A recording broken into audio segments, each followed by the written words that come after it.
We're back on the 90-minute SportsMax Zone for this Friday, and we're kicking things off with football. Confederation Giants Mexico were the only winners from the opening round of the CONCACAF octagonal stage of the 2022 World Cup Qualifiers on Thursday night. Courtesy of an 89th minute strike, the Mexicans clipped the Jamaicans by 2-1. The other results from the round were all drawn results. El Salvador playing at home. They held the highly fancied USA to a 0-0 scoreline. It was also 0-0 between Panama and Costa Rica in Panama City. And Canada rallied from a goal down to earn a 1-1 result with Honduras in Toronto. So after the opening round, Mexico have taken pole position in the standings with Caribbean's lone representatives, Jamaica, holding the cellar position at the moment. The qualifying series continuing on Sunday, with Jamaica hosting Panama at the National Stadium in Kingston. Mexico travels south to take on Costa Rica in San Jose. El Salvador will be hosting Honduras. And the two North American neighbors, USA and Canada, will battle at the Nissan Stadium in Nashville, Tennessee. So before we turn our focus to those upcoming fixtures, let's get the thoughts of our Latin American football correspondent, Juan G Arango, on what happened last night. First of all, the Jamaica-Mexico game, which he was the commentator on. Your thoughts on the dramatic end and the overall performance of the Reggae Boys against Mexico, Juan? Well, yeah, I mentioned it during the broadcast that a lot of the focus was going to be on how poorly or how underwhelming Mexico were in a lot of facets of the game. But you also have to give a lot of credit to Jamaica, as they were able to really compress the middle and truly expose one thing that Mexico lacked. And that, again, is part of the credit that Jamaica deserve, especially Tapo Whitmore, for him to be able to truly isolate Funes Mori and to truly, you start to see how basic and how very fundamental this Mexico side is when they're able to move the ball around. Now, when they have to start playing in that final third and looking for spaces and looking for that number 9 to truly make a difference, boy, do they miss Chucky Lozano. Do they miss Raul Jimenez in such a big way? You noticed it last night more than any other case that you would be able to notice it in the entire summer. So that's, again, a very good tribute. Now, Jamaica, there were certain phases of the game where they ended up burying themselves in their own final third, not being able to have that player to play out of the middle and truly expand play. I mean, there was a point when I was like, Shamar Nicholson can make a difference in this match if he gets an appropriate ball. And the only time, or one of the few times that he did, he ends up scoring the equalizer. So again, you start to see where Jamaica seemed hard-pressed. And it's kind of heartbreaking the way that they ended up giving up the game-winning goal, just dropping back and waiting, and Henry Martin makes his run inside, ends up scoring a brilliant goal. Yeah, for long periods in the game, as you said, the Jamaicans looked competitive. They were fighting on, but the better chances of the match by far went to the Mexicans. They could have, with a little bit more luck on their side, and a couple of those key players, if they were there with a superior finishing, maybe the Mexicans could have won maybe 3 or 4 goals. Maybe, but again, you have to give a lot of credit to Jamaica and what they were capable of doing too. Of course, you see the equalizer from Shamar Nicholson. And again, if there is a problem with Mexico, it's how they defend. And I mentioned it time and time again during the broadcast. Look, if Jamaica are able to execute their set pieces properly, we saw it the entire summer. We saw it in 2 matches against the United States. If Jamaica were able to play those set pieces in a better fashion, I think the game would have gone in a different direction. Just my opinion. And they were just 2 minutes away from being able to make history, getting a point out of Azteca. And that would have been something that actually would have pretty much set the Mexican press on fire. Definitely, Juan. Can you walk us through that Shamar Nicholson goal in the 65th minute? Of course, a lot of quality in that particular goal. A lot of quality from Jamaica. You're absolutely right, Mariah. And it was one of those few times that when you started to see a deep ball from Jamaica, it wasn't aimless. It was in a direction, it was towards a goal. And more importantly, there was someone on the other end that was waiting for it, expecting it to have a second ball or somewhere along those lines. Again, the Mexican defense looked very vulnerable at times, and that ball truly exposed them. Most importantly, you see the second ball coming through, and Shamar Nicholson there to be able to hammer that ball through. I mean, again, you have to give a lot of credit to Jamaica for being able to compete. Many were expecting them to do so. Now, by how much at Azteca? That was another question. Mathematically, or if you start looking at the calendar, this was a match that Jamaica could lose. Nobody expected it to be this close, though. Yeah, and you mentioned mathematically, and it brings my next question. Of course, we're facing Panama on Sunday. How crucial will this be where the points are concerned for Jamaica? You end up making or breaking your World Cup campaign based on how you do at home. The away points are always nice. Actually, the fundamental when you start to look at it in terms of a playoff spot or getting into that fourth and final or that fourth or that final World Cup spot, I should say, that's when it makes a difference. But if you assert yourself at home, that's when you are able to pretty much dictate the conditions in the table.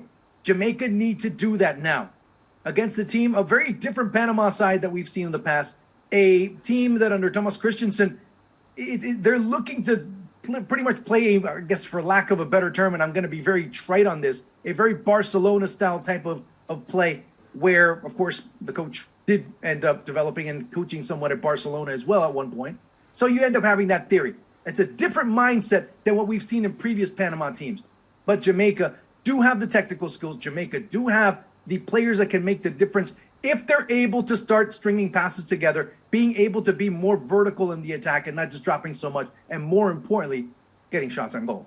Yeah, you know what? A lot of football fans in Jamaica are dissatisfied about the pattern of the Jamaican game.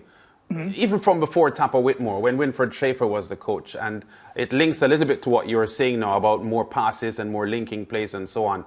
The trend has been to just get the ball upfield to the front men as quickly as possible and try to get goals. And because there are a lot of Jamaican fans who love the artistry of the game and the midfield workings and clinical plays in between midfield defense and going to the forwards, they find that pattern of football a little hard to digest. Was that evident for you as you watched the game last night? When you start to see Jamaica, there was one person that I was clamoring to see. Not one person in general. It was just a position that I wanted to see filled because there was an evident void in the middle of the pitch. To have someone be able to clear that ball out, send it to someone to at least be able to turn around and survey the options. But most of the time when I saw Jamaica, it was just boot the ball forward. Where are they going to go? They go into space. They just dump it anywhere. And no one's there to really retrieve it. So it's about a 40, 50-yard jaunt for anyone. And by that time, you have someone, the Mexican defender, that had to run maybe 10 to be able to recover that ball, giving the ball right back time after time in certain stages. Yeah. Well, for the Panama game in Kingston on Sunday, Juan, some of the English players who weren't available for this game in Mexico will be there. Ravel Morrison, Leon Bailey, and Mikel Antonio, of course, who is expected to get goals, or they're depending on him to get goals.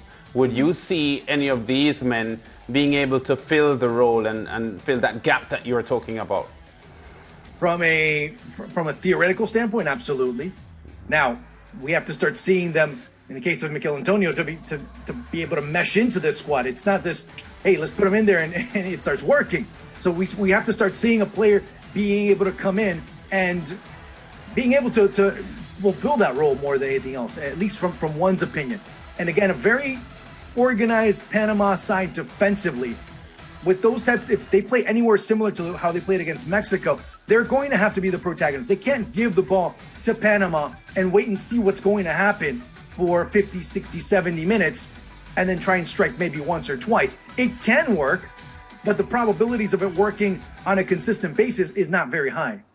Juan, this match that's going to be played against Panama on Sunday will be played in Kingston. Of course, Jamaica having home advantage. Does that help in any way? Of course, we won't have that high altitude that they had to deal with yesterday. I would claim ignorance in terms of fan attendance in Jamaica. So I can't speak if they aren't going to have fans. I don't know. No fans. No fans. I think it's even at that point. I mean, you don't have to depend on the climate because it's pretty much the same climate as Panama. I mean, from that point, it just really ends up being a toss-up. But you knowing your backyard, you knowing the surroundings, you as a player understanding where the nooks and crannies of the pitch are, that's where the difference is made at this point. So that's where Jamaica really has to start establishing themselves. And they have been able to do it in big matches. At least if you look in the past, maybe 2-3 years, when Jamaica have played in their own backyard, they've been a team that's been able to establish themselves as the better team, as the team that can impose conditions in a much better way. One of the issues that they will face on Sunday, though, is that several of the players who are expected on paper to boost the quality of the team, they're not accustomed to the Kingston National Stadium conditions. Many of them haven't played there before. So you talk about home advantage, but that could be a downside as well. Yeah, no, it could be. Absolutely. I mean, that's why I was very worried when I wasn't sure how the fans were going to be able to be a part in it. It was unlike how it was if you guys saw the highlights from the El Salvador U.S. match where there was supposed to be 29,000 fans, and they forgot to say, well, 29,000 fans plus one, and you started to see a different type of environment, and that ends up being very key to be able to bring a home team, help them get over that hump, if you will. And if Jamaica doesn't have that, it's going to be very difficult. But at the end of the day, it's 11 against 11. Yeah, so we started off the segment, Juan, by talking about the fact that the Mexico-Jamaica game was the only one that produced a result. All drawn results after that. We saw Costa Rica unable to beat Panama, which suggests that Panama is a pretty decent team. Would the results on opening night suggest to you that this qualifying series for CONCACAF for 2022 Qatar may be a lot tighter and closer than we think? Oh, absolutely. Absolutely. You hit it right on the nail, Lance. It's going to be very difficult.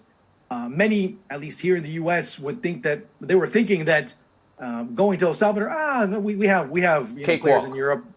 Cakewalk, no problem. Ended up being a tougher match than they expected. Mexico, they knew it was going to be difficult because they don't have certain players, and they've been finding themselves in the middle of turmoil leading up to this match after the resulting Gold Cup in CONCACAF Nations League.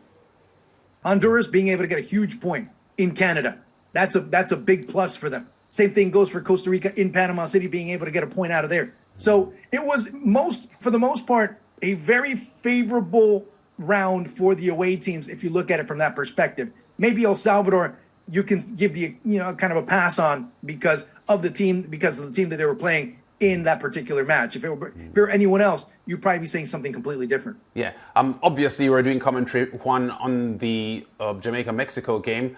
You mentioned something about looking at some highlights earlier on. The Canadians will be looking to position themselves. They now have the CONCACAF president, Victor Montagliani, who would love to see his team advance to the World Cup finals for the first time in decades.